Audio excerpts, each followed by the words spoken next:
Hi, my name is Amy McLean, and I'm a development lead for Women's and Children's Services in Birmingham. My name's Diane Fox. I'm a neurodevelopmental consultant midwife and lead with the perinatal services at Autism Oxford. I'm Pam Langford and I'm a Better Births project midwife, and I work at Eastern North Herts NHS Trust. And I'm developing the ND Nurture programme. And this is a holistic care package for autistic families from conception all the way to age 5 and beyond. And we're a unique blended team with lived experience of autism. We understand and we know the journey and we know the challenges. We offer assessments, webinars and post-diagnostic support for all ages.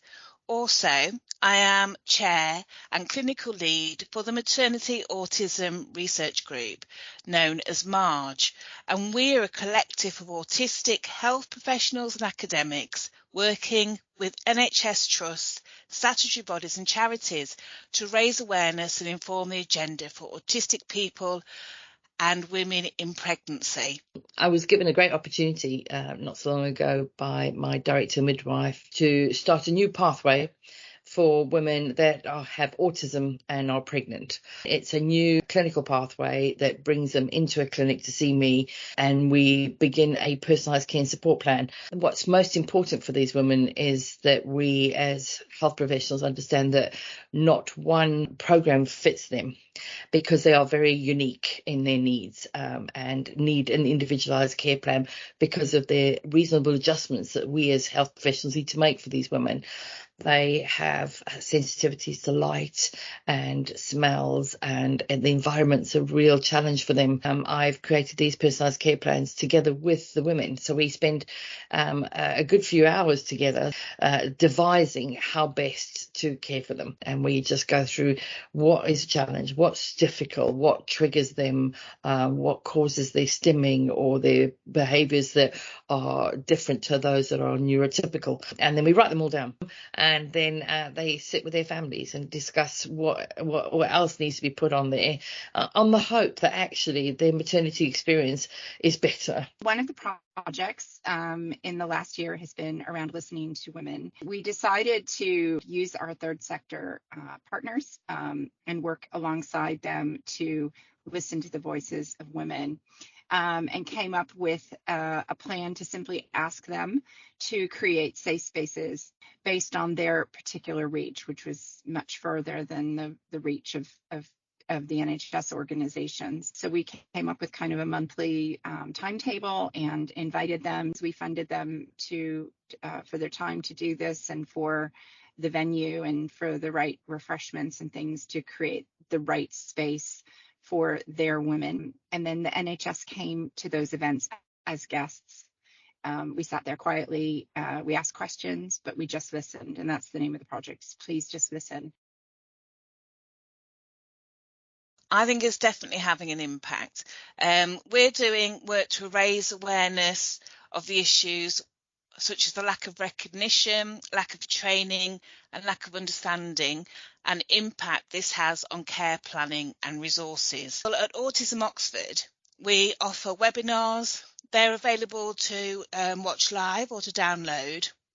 We offer perinatal mental health training, and we also offer multidisciplinary training for health professionals on neurodiversity, equality and inclusion. This year, members of MARG, the Maternity Autism Research Group, have released a Supporting Autistic People in Pregnancy book, and that's available. We've collaborated with the Perinatal Institute to have information about autism added to the National Maternity Note.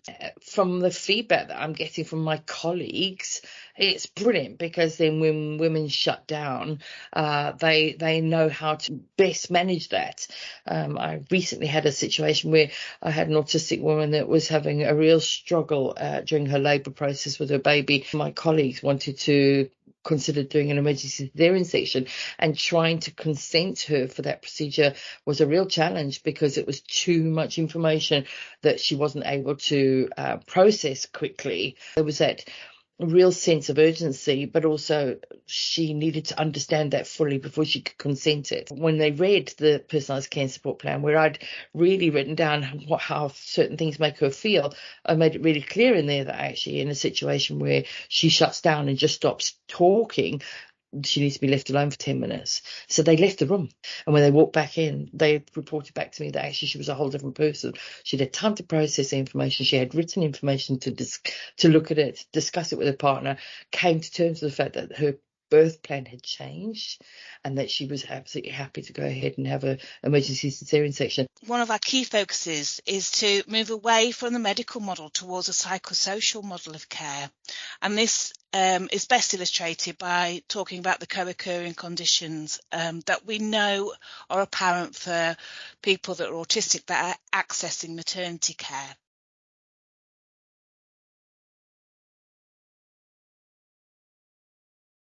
So the research is actually highlighting for us that this demographic requires a really robust multi-professional care planning, and working with agencies, we hope that it's possible for this to come in place in the next few years. So one of the themes that came out a lot, women feeling like they don't actually have a real choice in what their treatment's going to be. But let's say they have an issue that comes up that means that they cross a threshold in being able to be offered an induction of labor.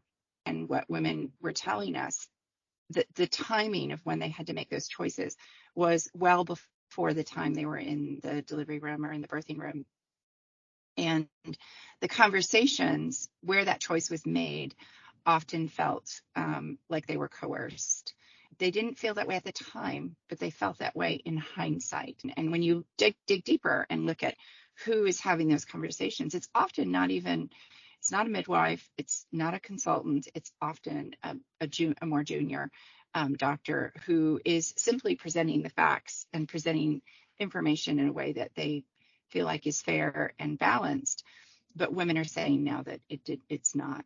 And we had a really interesting comment from a woman, and she said, upon reflection, I'd gone through some cancer care, and in the cancer situation, the doctor was presenting 4 different doors that I could open and go through.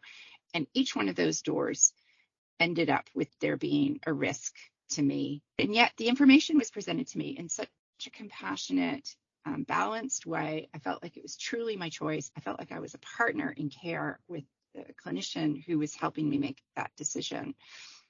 And then she said, why can't it be that way of communicating also was how I was communicated with when I was choosing an induction of labor? Where we are now is getting to a point where we're going to get around the table with some women who felt that way and some clinicians and some teaching clinicians who can help us come up with what's the right way to teach younger, more junior clinicians as they're entering the field how to have conversations in a way that feels fair and balanced, that presents risk in a way that's truly neutral.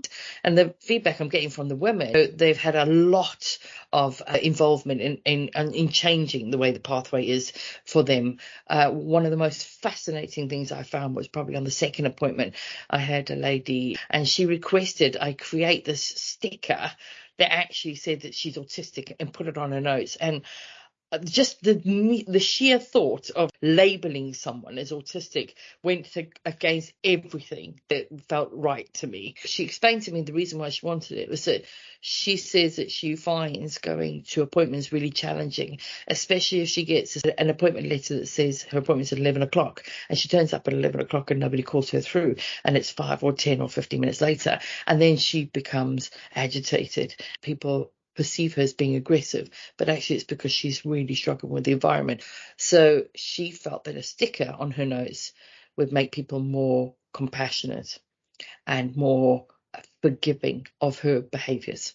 And since then, the sticker has been used on every set of notes apart from one woman.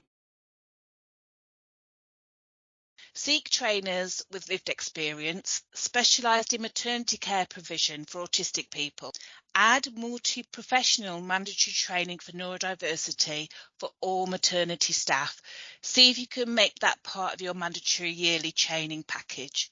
Do an environmental audit to see how accessible the maternity unit is for those that require reasonable adjustments, such as low lighting, low noise levels, less people, sensory issues and anxiety. Can you make the changes that will actually benefit all? And you can access the Green Light Toolkit as a starting point for that. Engaging with communities is a lot easier than one might think. It starts with just having that conversation and saying, let's do it. And then I've been in so many conversations with clinicians where you say, yeah, we should do that. And then we don't do anything. Okay, so get out there and do it. Go on their terms, go on their turf. Go to their place of work and show that you mean it. You need to speak to them. You need to reach out to your women. Focus groups are amazing. Your maternity and neonatal voices partnership groups, all of the trusts have those engaged in their services, and choose your correct stakeholders, get all the right people in the room together, and then just sit back and let these things evolve.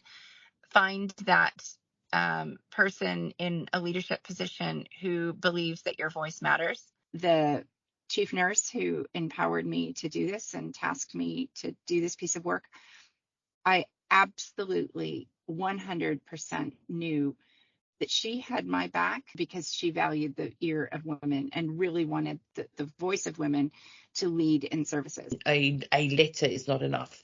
I email my women, I text message them, we use WhatsApp, we use social media posts, and I scan all letters in and send them via email as well as sending them via the post, because it's almost like this multidisciplinary type team that cares for women with autism.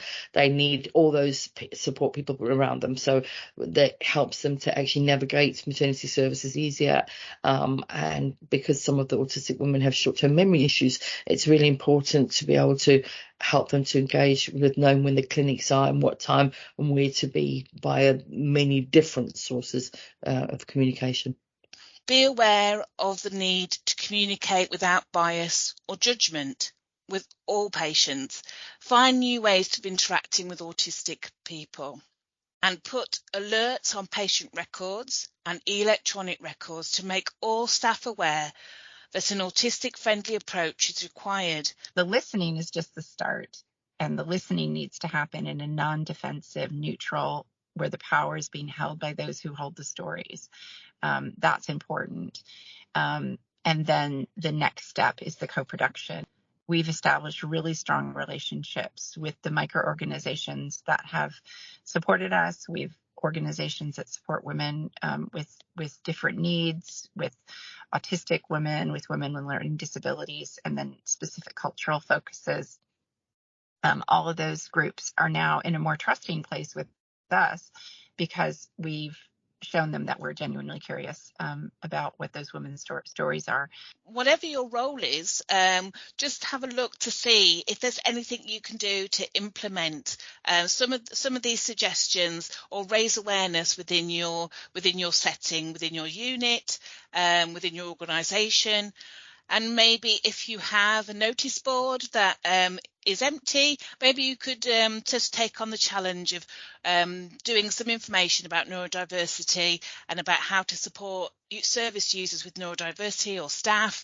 And so it becomes a talking point within your unit or your organisation.